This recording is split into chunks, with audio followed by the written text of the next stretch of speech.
नमस्ते। ओवरव्यू में आपका स्वागत है। हमेशा की तरह 3 विषय।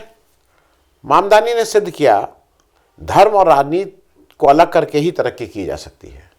दूसरा, कैलाश विजयवर्गीय ने अपना और अपने संगठन की पोल खोल दी। और तीसरा, राजनाथ सिंह चीन से बचने के लिए राम जी के पीछे छुपने का प्रयास कर रहे हैं। इन तीनों विषयों पर बात करने से पहले इस बार सब्सक्रिप्शन या मेंबरशिप के लिए नहीं, अवध कॉन्क्लेव के लिए आपसे आग्रह।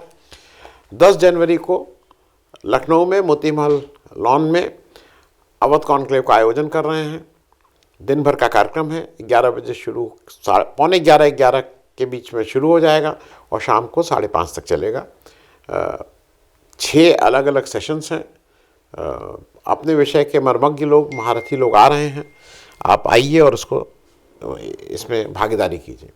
इसके साथ ही आपसे एक आग्रह और है, इस आयोजन को करने के लिए आर्थिक सहयोग की आवश्यकता है और इस सालाना जो हमारा अवध कॉन्क्लेव होता है उसके आयोजन के लिए थोड़ा आप आर्थिक सहयोग देंगे तो आयोजन अच्छी तरह से हो जाएगा। तो सबसे पहली बात, मामदानी ने सिद्ध किया धर्म और राजनीति को अलग करके ही तरक्की की जा सकती है। ये बात मैं इसलिए बोल रहा हूँ कि 34 वर्षीय मामदानी, जो इनका जन्म युगांडा में हुआ, जिनकी माँ मीरा नायर जी हिंदुस्तान से, ये सारे होने के बाद भी उन्होंने कल रात या मतलब 31 पहली की रात में न्यूयॉर्क के मेयर के रूप में शपथ ली। उन्होंने जिस तरह से मेयर का इलेक्शन जीता था वो अपने में काबिल तारीफ था, क्योंकि उनके सामने उनको व्यक्तिगत रूप से ट्रंप उनको हराने के लिए जुगाड़ कर रहे थे। ट्रंप न्यूयॉर्क भी गए, ट्रंप ने सारी जुगत भिड़ा ली कि मामदानी को हराना ही हराना है न्यूयॉर्क में, लेकिन वो हरा नहीं पाए। एक चीज़ और दिलचस्प यह है कि ट्रंप का भी जो स्ट्रॉन्ग पॉइंट है वो न्यूयॉर्क है। वो वहीं रहते थे, वहीं से बिजनेस करते थे, तो वहाँ पे उनके चाहने के बाद, सब कुछ एड़ी चोटी का जोर लगाने के बाद वो मामदानी को हरा नहीं पाए थे। ये क्यों इम्पोर्टेंट है? मामदानी क्यों इम्पोर्टेंट है? फर्स्ट मुस्लिम, मतलब न्यूयॉर्क के मेयर होने वाले पहले मुसलमान, first south Asian and first African bond. ये मैं इसलिए बोल रहा हूँ कि ये न्यूयॉर्क का मेयरशिप जो है वो एक माने रखती है, उसकी बहुत हैसियत होती है। मामदानी ने जब अपना शपथ ली तो उन्होंने कुरान को हाथ में रख के शपथ ली। ये एक नया तरह का अनुभव था, क्योंकि आज तक न्यूयॉर्क में जितने लोगों ने शपथ ली है, सिटी हॉल में ली, फिर एक इनफॉर्मल, एक फॉर्मल, कई तरह की शपथ ली गई, लेकिन आज तक लोग, जो न्यूयॉर्क में लोगों की आदत पड़ी हुई थी, वो बाइबल को हाथ में लेकर शपथ लेते थे। लेकिन यहाँ पे मामदानी ने, जो जिस धर्म को वो प्रैक्टिस करते हैं, इस्लाम, उसके धर्मग्रंथ कुरान को हाथ में लेकर शपथ की। अब इसमें 2-3 बातें जरा अपने को समझने वाली हैं। एक बात तो यह है कि जो मामदानी हैं, उन्होंने पूरा अपना जो चुनाव कैंपेन था वो अगेंस्ट बिग मनी चलाया था, कि ये जो बड़े वाले जो क्रोनी कैपिटलिज्म और इस तरह की बातें उसके चलाया था। और ये भी जान लीजिए कि न्यूयॉर्क को कंट्रोल ये कैपिटलिस्ट लोग ही करते हैं, ये उनकी गिरफ्त में रहता है। उनके अगेंस्ट आवाज़ बुलंद की थी और जीते थे। मैं ये बात इसलिए कह रहा हूँ कि दूसरा एक, उन्होंने जैसे गाज़ा के अगेंस्ट वो लगातार बोल रहे थे। गाज़ा में जिस तरह से नरसंहार कर रहा है इजराइल, पैलेस्टीन की बात, वो लगातार अपने कैंपेन में बोलते रहे, गाज़ा की आवाज़ उठाते रहे। और मैं ये बात इसलिए कह रहा हूँ कि हिंदुस्तान में अगर कोई पैलेस्टीन की बात कर रहा है तो उसके अगेंस्ट FIR हो रही है, जेल में डाल दिया जा रहा है, लेकिन मामदानी ने अमेरिका में इस बात को छोड़ा नहीं और वो लगातार अपने कैंपेन में बात करते रहे। और एक ध्यान और रखिएगा, न्यूयॉर्क का जो फिनेंस है, जो अमेरिका का वैसे भी आर्थिक तंत्र, लेकिन न्यूयॉर्क तो खास करके पूरी तरह से जूस कंट्रोल करते हैं। लेकिन उन्होंने सच कहने का साहस दिखाया और उस नरसंहार के अगेंस्ट खुल के बोले। एक जो उनका मुख्य चुनाव का जो कैंपेन है वो ये कहते हैं अफोर्डेबिलिटी। हम उसको दे, मतलब इतना जो हमारी चादर में हो, जिसको हम जिसका जो आर्थिक पक्ष है वो हम वहन कर सकें। तो अफोर्डेबिलिटी की बात वो करते हैं। वो बात शिक्षा की करते हैं, सस्ती शिक्षा। वो बात आवास की करते हैं कि सबके सिर पे छत हो और वो अफोर्डेबल हो, ये नहीं कि इतना महंगा कि किसी कोई कर ही नहीं पाए। और इसी पे उनका फोकस रहता है। उन्होंने एक चीज प्रूफ किया कि ट्रंप की जिस तरह की भी नीति हो और जिस तरह से भी वो राइट विंगर हो, जिस तरह से कैपिटलिस्ट के इंटरेस्ट को देखते हो, लेकिन अगर कोई सही में ईमानदारी से अपना विरोध करता है तो उस जो भी हो रहा है, मागा और ट्रंप के जो तरह तरह के अपने विजन और विचार हैं, उसके अगेंस्ट जो लोग खड़े हैं उनको आवाज़ देने का काम ममदानी ने किया है, इसमें कहीं कोई दो राय नहीं है। लेकिन अब मैं इसका एक दूसरा पक्ष भी आपसे बात करना चाहूँगा। यूएसए, अमेरिका दुनिया का नेतृत्व क्यों करता है, why the USA leads the world, वो एक दो छोटी चीज़ों से मैं बात करके ख़त्म करूँगा। ममदानी मुसलमान हैं, ममदानी ने हाथ में कुरान लेके शपथ पढ़ी, लेकिन मुसलमानों की कुल पॉपुलेशन न्यूयॉर्क में करीब 2% है। तो ये कोई act of consolidating Muslim vote नहीं था। दूसरा, एक ध्यान और रखिएगा कि न्यूयॉर्क वो जगह है जिसमें दुनिया के मतलब वर्ल्ड वॉर सेकेंड के बाद का जो सबसे बड़ा आतंकी हमला हुआ वो न्यूयॉर्क में हुआ, जब वर्ल्ड ट्रेड सेंटर को जमीन पे गिरा दिया गया। It was raised to ground. और किसने किया था? आतंकवादी संगठनों ने। उन आतंकवादी संगठनों का क्या धर्म था? वो इस्लाम धर्म को मानते थे। 2% की मुस्लिम आबादी, हाथ में कुरान लेके अगर वो अपनी शपथ ले रहे हैं तो वी मस्ट सैल्यूट अमेरिका, जहाँ पे वो व्यक्तिगत का एक व्यक्ति का व्यक्तिगत धर्म और वो जो काम करता है इनको अलग कर दिया है।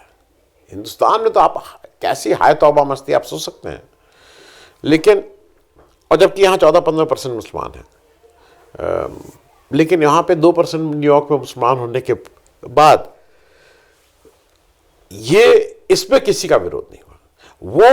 वो संगठन, मतलब वो लोग जिन्होंने वर्ल्ड ट्रेड टावर गिरा दिया था, जो अमेरिका की नाक और मतलब की शान था, उसको गिराने वाले इस्लामिक आतंकवादी संगठन, लेकिन जब परफॉर्मेंस की आई तो उस धर्म से इसका कोई लेना देना नहीं।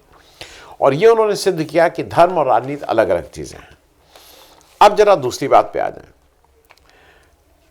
कैलाश विजयवर्गीय ने अपना और अपने संगठन की पोल खोल दी। ये मैं जब कह रहा हूं तो जिस तरह के वो व्यक्ति हैं,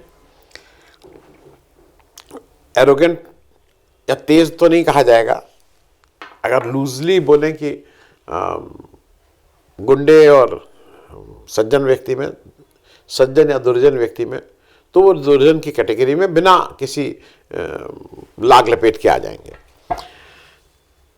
इंदौर में अभी एक भागीरथपुरा है। भागीरथपुरा नाम सुनिए, भागीरथ गंगा, और भागीरथपुरा में खराब प्रदूषित पानी पीने से, अब कुछ लोग 4 कह रहे हैं, कुछ 12 नाम आ गए हैं, कुछ 13 कह रहे हैं, 10 से 13 लोगों की तो मृत्यु हुई ही है। 212 लोगों भर्ती हैं, बीमार हुए हैं उस पानी को पीने से।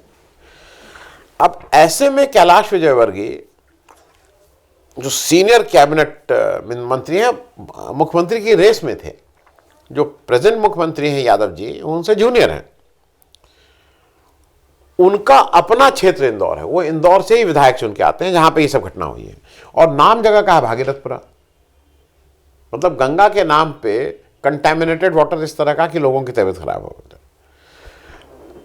कल मामला ये हुआ कि कैलाश विजयवर्गीय से जब एक एनडीटीवी के एक रिपोर्टर ने प्रश्न किए तो वो कुछ अजीब सा, उसको कहें घंटा, मतलब तो उसने ये कौन सी भाषा, मंत्री और घंटा होगा, वो इस तरह की भाषा बोलने लगे।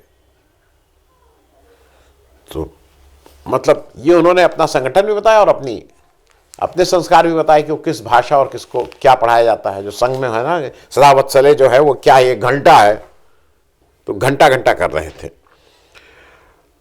लेकिन ये ज़्यादा इंपॉर्टेंट चीज़ ये है कि ये वाटर कंटेमिनेशन हुआ क्यों, पानी प्रदूषित क्यों हुआ, और ये एक चिंताजनक है। लोग मर गए हैं, एक जगह मर गए हैं इसलिए बहुत हाईलाइट हो गया, लेकिन इस तरह से तमाम मौतें रोज हो रही हैं, उस पर किसी की नज़र नहीं जा रही। ये जो घर घर एक योजना चली, मोदी जी ने चलाई कि हर घर में टॉयलेट, सरकार कह रही है कि घर घर टॉयलेट। अब घर घर शौचालय से क्या हो रहा है, जो पैसा दिया जा रहा है वो पैसा इतना कम 20-25 हज़ार होता है कि गांव में खास करके, ये तो अभी इंदौर में हुआ है, गांव में खास करके सेप्टिक टैंक पक्का उतने पैसे में नहीं बन सकता है, क्योंकि उसी में घूस भी देना है, उसी में सब कुछ देना है। जो भी पैसा दिया जाएगा उसका एक अच्छा पोर्शन घूस भी जाएगा। भाई पार्टी कैसे चलेगी, तो पार्टी चलाना है तो घूस दीजिए। जब घूस जाएगा तो उस पैसे में एक कोई सेप्टिक टैंक, जिसको कहा जाए एक गड्ढा खोद दिया जाता है, उसका कोई पक्का गड्ढा नहीं होता है, कुछ नहीं होता है, उसमें कोई सील नहीं किया था, वहां जो शौच है वो वहां बह के जाता है। ग्राउंड वाटर हम लोगों के यहाँ बहुत ऊपर है, खास करके ईस्टर्न यूपी में, वो कंटामिनेट होता है। आप ईस्टर्न यूपी के क्या कहीं पे भी चले जाइए, ईस्टर्न यूपी में जो पुराने आपको चापाकल बोलते हैं, हैंडपंप बोलते हैं, वो जो होते थे, वो अब ऊपर वाले, वो नहीं, ऊपर वाले के स्टाटा का पानी पीने ही लायक नहीं है। अब 300 फीट, 200 फीट, 250 फीट, 300 फीट से नीचे का पानी अब लोग नहीं पी रहे हैं, क्योंकि इतना कंटेमिनेटेड है, वो तो देखने से लगता है कि गंदा पानी है, शौच का पानी है। ये बात मैं इसलिए कह रहा हूं कि सरकार कुछ कह दे कि घर घर शौचालय। अरे भाई, घर घर शौचालय जिस तरह से आप बनवाए हैं उसने तो तबाही मचा दी है, हाहाकार है। अब इसके लिए जिम्मेदार कौन है, ये देखने वाली बात होगी। अब वो किसी बाबू, किसी क्लर्क, किसी छोटे अधिकारी को टांगा जाएगा, लेकिन क्या मंत्री जी या पूरा कैबिनेट इसके लिए जिम्मेदार नहीं है? बीजेपी की सरकार इसके लिए जिम्मेदार नहीं है? और उससे बड़ी बात जो अभी जो इंपॉर्टेंट है कि जो कैलाश विजयवर्गीय का आचरण है ना, ये बार बार होता है, ये बार बार इस तरह की गुंडागर्दी करके बच जाते हैं। इनका लड़का जो आकाश विजयवर्गीय, अगर आपको याद हो, 2019 में एक इंदौर के म्युनिसिपल कॉरपोरेशन का एक अधिकारी था, उसको उन्होंने बैट से लेके मारा था, जो ऑन वीडियो रिकॉर्डिंग है उसकी। सरकार ने मुकदमा चला, फिर अदालत ने कहा कि नहीं नहीं नहीं, इसके हमें कंक्लूसिव एविडेंस नहीं मिले, तो हमने छोड़ दिया। 9 लोगों के खिलाफ था। इस तरह की गुंडागर्दी करने वाले भी कैलाश विजयवर्गीय हैं, जो इस समय भी इस तरह की भाषा, इस तरह की गुंडागर्दी कर रहे थे। अब कह रहे हैं मैं तो 2 दिन से सोया नहीं, 2-3 दिन से सोया नहीं। अरे तुम्हें तो जीवन भर नहीं सोने देना चाहिए, जिस तरह का तुमने प्रदूषण फैला रखा है। 2 दिन से नहीं सोए, 2 दिन से नहीं सोए, ये क्या बता रहा है 2 दिन से नहीं सोए? अब जरा बात कर लें राजनाथ सिंह चीन से बचने के लिए राम जी के पीछे छुपने का प्रयास।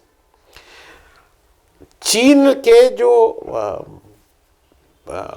विदेश मंत्री हैं वांग साहब ने एक स्टेटमेंट दिया। अभी तक तो अमेरिका में कोई कह रहा है 65 बार, कोई कह रहा है 70 बार, कोई कह रहा है 75 बार, कोई कह रहा है 80 बार।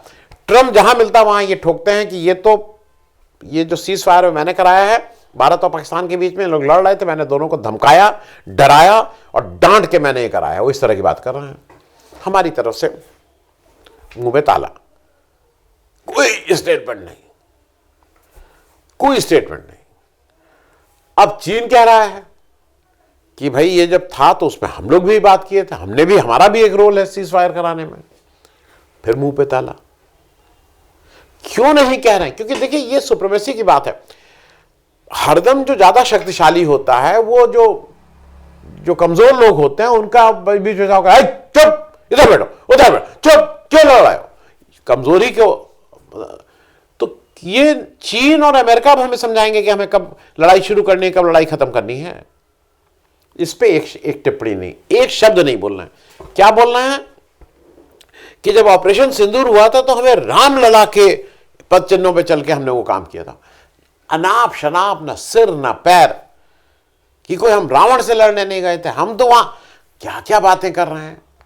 तो राजनाथ सिंह साहब, देश में अगर आप अपने को भी कहीं मन में इच्छा पाले हुए हैं कि आप भी प्राइम मिनिस्टर के एक कैंडिडेट हैं, कि अगर कभी पैर फिसला तो आप वहां तुरंत फिट इन होंगे, तो आपके इन सब अनाप शनाप स्टेटमेंट से आप प्राइम मिनिस्टर की कुर्सी तक नहीं पहुंचेंगे, आप को एक सीरियस व्यक्ति के रूप में जो सीरियस बातें करे, जो देश की तरक्की की बातें करें, उस रूप में ही आप वहां पहुंचने की कुछ गुंजाइश है। लेकिन आप ये सब जो बिना सिर पैर की जो बातें करते हैं, उससे आप अपना मखौल भी उड़ाते हैं, अपनी हंसी भी उड़ाते हैं, देश की हंसी भी उड़ाते हैं। थैंक्स सो मच, धन्यवाद।